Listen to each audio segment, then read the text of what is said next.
welcome to another segment of Super Pinoy in Upnat TV Channel 36. This is your Kuya Romy, and you are watching Tuesdays with Kuya Romy. As usual, we invite people to our show and organizations as well to share with us what they're doing in our communities. And today we have a very, very special guest, a young lady who is going to talk to us about her passion and how she has converted this passion into a business. So we have Arielle Aguilar. Arielle. Hi there. Yeah, how are you doing? I'm doing pretty well. Yes. And you've been doing, this is origami that we're going to talk about, right? Yes, okay. po. First of all, tell me, how did you get into origami? To be honest, I can't actually remember kung kailan po ako nag-start mag-origami. Kasi ever since I was little, I was already doing it. Kasi yung parents ko po, they stayed in Japan for a while. Siguro mga 5 to 10 years along that time. And you were with them? No, I wasn't with them. But because of that, we were visiting Japan a lot. Especially nung bata pa kami, palagi po kami pupunta sa Japan, bumibisita sa mga kaibigan ni Mama. Kaya po parang meron na po akong interest sa Japan since dati pa dahil palagi po kami pumupunta doon.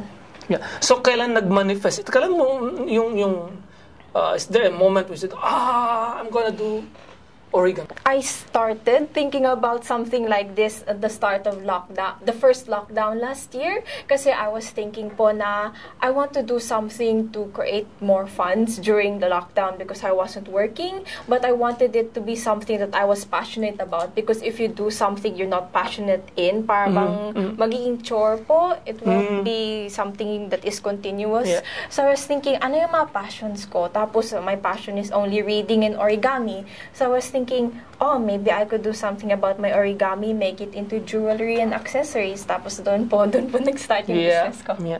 And before we go to the products that the origami items that you have in here, do you have any brand name? Oh yes, my shop is called Origami NZ by Arielle.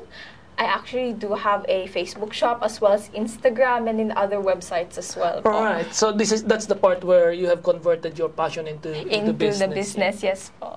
Yeah. Okay. So tell me, first of all, where do you get your paper? These are very lovely papers. Eh? Yes, these are it's called use and washi paper, so they are authentic and made in Japan. So I actually had to import all of my paper from Japan just because they are a different quality from normal paper. As you can see po, there's gold detailing along it. So nag-glimmer po siya, which makes it parang paggawin po siyang jewelry very special kasi merong sparkle din po. Yep. And you brought along some samples here, right? Yes. Which one is the biggest that you've made? The biggest I've made is my biggest product is my keychain. So this one would be the crane, traditional crane keychain, and this is the biggest of my origami pieces. Right. And to make this out of, say, this paper, is this the whole paper? Or? No, it's 1/4 of this paper. 1/4 of that paper? Yes, so to make something this big, it would be around ganito po. Okay. And which one is the smallest? The smallest one is these hoops right here. Wow. I call them the teardrop hoops. So that's the origami there? Yes, the origami is small here. So it's mga 1/16 the size of this one or something like that. And it's to make that, small. how big of a paper do you need? Sorry, I'll just put this let me down. hold it up. Something like this small. Wow. That's small po. Wow. Ganyan lang po. It's not painful to the hands to do it? No, because I'm used to it. When I first started it, I was having trouble with my fingers po at saka yung likod ko sa kakagawa. Pero now I'm used to it, so it's kind of easy na po. Yeah. For those who are watching us, these are the smallest of Arielle's creations, and they go there. Very nice. Right? And they are nice. Yeah. Would you be able to tell us how much you sell this for? I sell, those ones are part of my limited edition range, so they are $20. But they sell out really quick because I only have a limited amount of the hoops. So siguro po for those ones, I only have around 6 hoops left. So in demand po talaga. Oh, okay. They look beautiful. They are lovely. Yeah. Thank you. And this one is a keychain. Yes po. Are they lacquered? Yes. They look lacquered. Eh? Yes, we do coat it so that it's more durable at saka medyo water resistant din po. Okay. When you're making this, how do you feel? I feel, when I make it, I feel kind of relaxed. And also because it's automatic for me to fold it na, so I can read a book while folding or watch TV while folding. So parang isn't really, it's kind of effortless po. So okay. It's fun. Yeah. Okay, we're going for a break, and when we come back, we'll talk more about the products that Arielle has, and we'll move into that later. Super Pinoy, ikwento mo. We're back, and thank you for staying with us. This is your Kuya Romy on Tuesdays with Kuya Romy, and with us is Arielle. And Arielle, going back to our conversation earlier, can you tell us more about yourself? Right now, I'm actually a full-time food and beverage stewardess hotel. Pero whenever I do have spare time, I do origami, as well as attend yung mga local markets po, yung mga craft markets, yung mga artisan markets. I do that as well. So I consider it like a side job as well. Yeah, you're talking about artisan markets. Can you name some of the markets that you usually attend, or you have attended? My biggest one so far was Eden Park. In the Eden Park, there was a craft market there back in December, but also Lantern Festival. I had a stall there. Lantern Festival this year Lantern Festival, as well as Mission Bay Craft Market, and during the Auckland anniversary weekend. All right. And they were very good for you. Yes, very good. Very, very good. And it's very enjoyable as well to see people and how they react to the earrings. Because pag online po, hindi niyo po nakikita kung ano yung reaction nila pag makita nila. Pero pag sa markets, you could see them go like, oh wow, ang unique, ang wow, intricate. And it's very, parang fulfilling po. So this is one of the earrings that you've made, right? Yes, po. It's one of my limited editions. Limited edition as well. Yes. So to make one of this, how much time do you have to spend on it? Well, the longest part of making it is actually applying the coating as well as the drying of them, because I do have to do it in multiple coats para maging matigas. Pero pag i-minus po yung pagka-coat, siguro the folding would take me around 1 to 2 minutes, depending on how big it is. The smaller one would take me around 5 minutes, and then hooking it up into the earring findings and the different charms would be another 2 or 3 minutes, so maybe under 10 minutes total.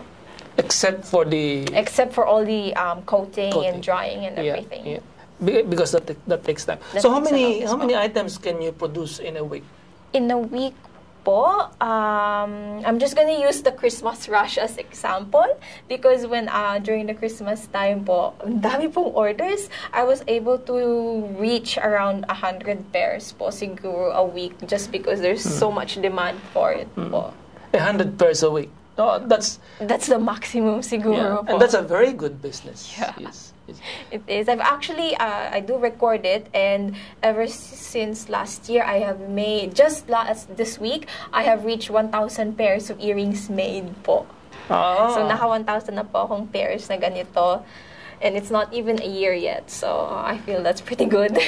That is very, very good. And if you don't have any inventory left, meaning to say all of them are sold out, or most of them are sold out, that's a very, very good turnover as well. Yes, it is. Yeah. So if you are at home and you're watching this and you're interested to know more about buying, for example, not making first, okay? Buying first. Arielle, can you tell them where to go to buy your products? I do have a Facebook and Instagram page, so I'm most active in my Facebook page, so if anyone wants to buy it, they can just send me a message. So my Facebook page is Origami NZ by Arielle. I also have an Etsy shop as well as a Choice shop, which is a local handmade goods website. So if you guys want to buy anything from there, I have lots of different ways that you guys can purchase them. Yeah. And now we go to the making of it. Is there anything that you'd like to say to our viewers out there if they're interested to make these small bits of origami? And my fingers won't be able to make this. They're so intricate, so small. Yes. But to those of you out there, there may be some viewers out there who are interested in making origami as well. What can you tell them? All I do advise is it takes lots and lots of practice, because at first, when you start off, the creases won't be even, it won't be sharp. So if you really want to make a perfect crane or any other perfect origami, it's best to just practice, practice, practice. Thank you very much. Thank you, Arielle. So that's practice, practice, practice, and you'll be able to get a good origami art and convert your passion into a business. Yep. Right? Just like what Arielle is doing right now. So next week, be with us again. This is your Kuya Romy on Tuesdays with Kuya Romy. And this is a segment of Super Pinoy in Up na TV Channel 36. See you next week. Kumusta mga Super Pinoy? Kuya Nonoy Direk Rene muli dito po sa Super Pinoy, ikwento mo. Paano ba yan? Nasa alert level 2 pa tayo po dito sa Auckland, ano? At alert level 1 naman sa buong Aotearoa, New Zealand. At bagamat meron na tayong vaccine, bumaba na ang ating alert level, dobling ingat pa rin po tayo, ano? Washing our hands, social distancing, yung contact tracing, at wag po tayong pumasok pag masama po ang ating pakiramdam. No? Yan lamang po ang hinihingi ng ating pamahalan para tayong the team of 5 million magiging safe tayo, no? Importante po ng ating kalusugan. Importante po na maging safe po tayo sa kung ano man po ang yung maaaring mangyari dahil po dito po sa COVID-19. Pero nevertheless ay tuloy-tuloy pa rin po tayo dito po sa Super Pinoy, ikwento mo. At alamin po natin ang report mula kay Edward Rogelio. Pasok! Yes, Derek Rene Molina. Ayan. Nandito po ako ngayon sa Otara Paul Leisure Centers dahil nag-umpisa na muli ang second season ng Ambassador Cup 2021. Alamin po natin ang kaganapan sa loob ng conference room. Nagbabagang mga balita, dito lang yan sa Super Pinoy. Ikuwento mo, Edward Rogelio nag-uulat. Ano po yung ginawa po natin preparation para nabuo po itong second season po ng Paliga po? Okay. Kia ora, magandang araw po, Direct Rene Molina and Super Pinoy, ikwento mo. Well, ito ang pangalawang season natin of the Ambassadors Cup. Pero look carefully, ang spelling ng ambassadors, hindi apostrophe S but S apostrophe, meaning lahat ang isasali ay pwede maging volunteer ambassadors for the Filipino community in New Zealand. So going back, nagsimula to as a project of our founders, the Good Hearts Filipino-New Zealand Foundation, Exxon, and other community leaders put it together in partnership with the embassy because ang pinaka-passion ng mga Pinoy is basketball. So it builds teamwork, it builds camaraderie, it's leadership. Pwede natin gamitin yon to develop our volunteer ambassador. So ano bang papel ng volunteer ambassador?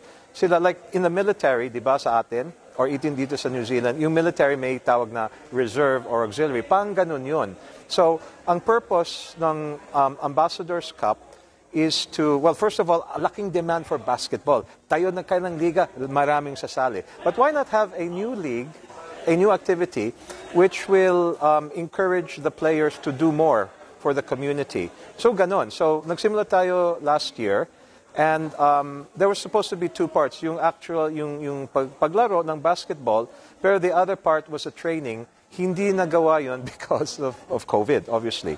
So na yon, buti na lang, New Zealand has one of the best management of COVID. So we're able to play our passion, our game, unlike sa mga ibang bansa, hindi pwede ganito. So, we have an excellent team spearheaded by si Ate Lani Larsen, ka Edgar Kalapati, si Eddie Katigbak, si Cora Sichon, si Alice Lozano, and others, and the sponsors of the league. So, like other leagues, we submitted the details and organized our teams. We got this venue, and boom, magsimula tayo na yon. So, like many other leagues, it's hard work, but maganda, excellent yung commission, yung team for the Ambassadors Cup. So here we are sa opening.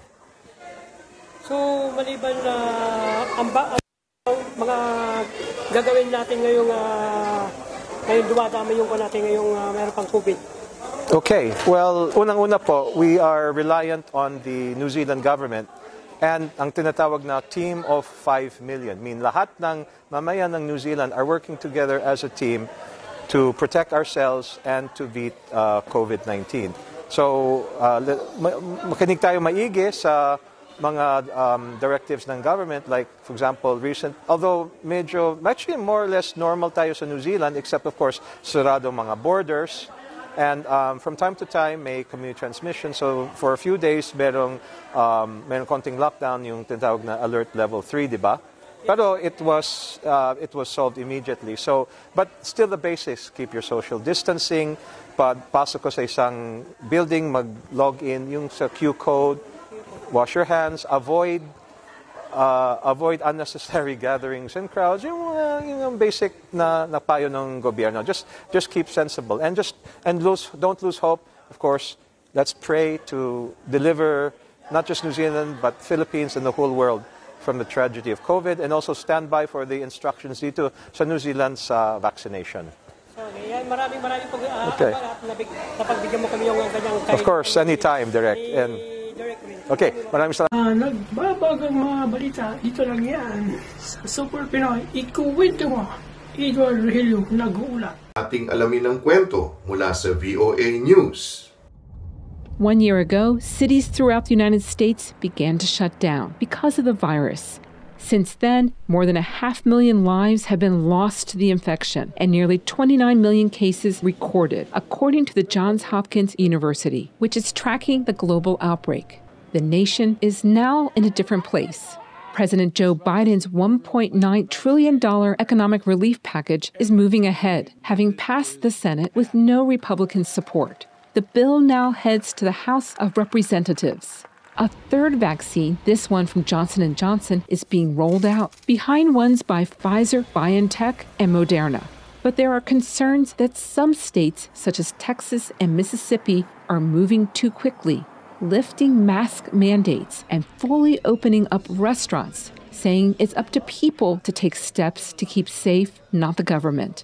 Some public health officials are sounding the alarm. Given how close we are to the finish line, anybody who gets infected today and dies in 3 or 4 weeks is somebody who would have gotten vaccinated a month from now. This is why it's urgent to just keep going for a little bit longer. Governors are setting goals for when it's okay to lift health orders, requiring masks. Ohio will lift its mask mandate when the state records 50 cases per 100,000 people. It's currently at 179 cases, said Governor Mike DeWine. With the vaccine, we're now on the offense. That's the great thing. But in Ohio, we can't give up the defense. We have found that these masks work exceedingly well. One area of contention is schools, which are gradually reopening, with about 27% of students nationwide still in a virtual-only learning mode. There is a big push in many cities to vaccinate teachers and staff and get students back to the classroom. In Cleveland, Ohio, the teachers' union voted to stick with remote learning for now, despite the governor's goal of a March 1st return date. Governor DeWine says he remains optimistic. If you go back at the beginning of this year, half of our kids in Ohio were totally remote. Today, 95% of them are in class. So we're excited about where we are. Michelle Quinn, VOA News. That's right. They can say, I love my mother. That's what I'm saying. How's that? And I'm glad she's okay. Diana Gomez, daughter of an 86-year-old COVID survivor, did everything in her power to protect her elderly mother, who suffers from leukemia, from getting COVID. But despite all the precautions, in January, Diana's sister was diagnosed with COVID-19, and a day later, her mom's test result also came back positive. I was telling them what to do, just in case. That's right, yes. You know, it's terrible, but you're thinking you might not make it, right? She right. was giving us all her instructions about if things didn't go well, but... They call what happened later a miracle, a treatment with monoclonal antibodies. Today, doctors use the infusion with Regeneron and bamlanivimab, a monoclonal antibody developed by AB Celebra Biologics and Eli Lilly to treat COVID-19. Monoclonal antibodies are like the ones in your body, but are made in a lab and can be injected into your bloodstream. They help stop diseases from becoming severe while your body ramps up its own defenses. Permission to use the treatment was only received in the US in the fall of 2020, and it is strictly for people over the age of 12. Mandatory requirements for getting the treatment are a positive COVID test, mild to moderate progression of the disease, and a medical history that would mean life-threatening complications if the COVID symptoms became more severe. They gave me excellent advice, told me exactly how to apply online, and it was just fantastic. And within 2 days, I think my mother was approved and receiving an infusion, so Yes. It was amazing. Barbara Gumas recovered after 10 days of the infusion treatment. Fatigue and the loss of taste and smell were her only symptoms. Isolation turned out to be the hardest part of the whole experience. Very unbeknownst to me, I opened my door of my apartment, and there is a big sign of quarantine that said, no one should come in without protective clothing. One of the largest infusion centers in the state of Maryland is located in Baltimore. Journalists are not allowed inside due to the risk of getting infected. Every week, up to 400 COVID patients can get treated here, and the process takes just under 3 hours. Only about 10% of the 1,200 patients who have gotten their infusion at this center have had side effects, in most cases fever and chills. People who have chronic disease, be it their heart disease if they're 55 and older, hypertension and COPD if they're 55 and older, if they have diabetes any age, if they're obese any age, if they're immunosuppressed, again, any age, and immunocompromised any age, we believe that these patients have the highest risk of having severe COVID. And so in selecting those populations, we're providing a treatment that has potential to benefit those that have the highest risk of having a bad outcome. The antibody treatment is new and still not thoroughly researched, yet doctors are cautiously optimistic. One can get a COVID vaccine 90 days after the antibody treatment. Barbara can't wait. And then I called the facility back and said, oh, exactly what day did I get the infusion? And so I've been looking at that on my calendar. While this treatment right now is exclusively for people with underlying health conditions, it could turn out to be a useful tool in the fight against COVID. Anusha Vitisyan for VOA News, Baltimore, Maryland. Codogno in northern Italy still bears the scars of its unwanted fame, the epicenter of Europe's first coronavirus outbreak. On February 20th last year, a 38-year-old was admitted to the hospital with breathing problems. He was diagnosed with the virus the following day. Head doctor Francesco Tursi recalls the horror that unfolded. Ma ne arrivano 2, ne arrivano 3.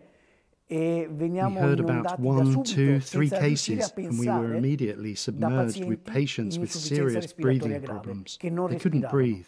We didn't even have time to think. This literally changed our lives. Tursi himself caught the virus days later and spent a month in the hospital. As cases multiplied, northern Italy went into lockdown. It was too little, too late. In the following days, several European countries reported new cases. By the time the World Health Organization declared a global pandemic on March 11th, Spain, France and several other European states had imposed lockdowns. But Britain held off, delaying its lockdown for 2 more weeks against scientific advice. Had we introduced lockdown measures a week earlier, we would have reduced the final death toll by at least a half. Britain would suffer the highest coronavirus death toll in Europe in 2020. Its economy was also among the worst hit, shrinking by 10%. The UK is really a great example of this notion that when you try to choose between public health or the economy, you lose both. In Turkey, doctors accused the government of trying to hide the true scale of the pandemic as hospitals filled with patients. Russia was also accused of a cover-up, with doctors claiming the true death toll was likely 3 times higher than the official total of 57,000 deaths in 2020. As lockdowns continued into the summer, governments across Europe pumped billions into their economies to try to keep businesses afloat and people in jobs. Public debt soared. But as a bleak 2020 drew to a close, science offered hope.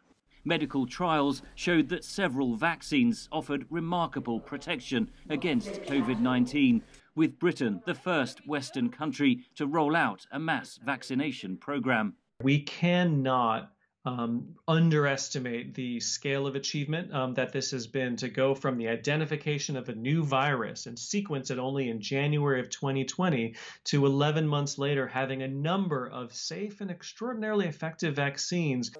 Dangers lurk ahead. Infections remain high, and there are fears over new, more resistant strains of the virus circulating in Europe.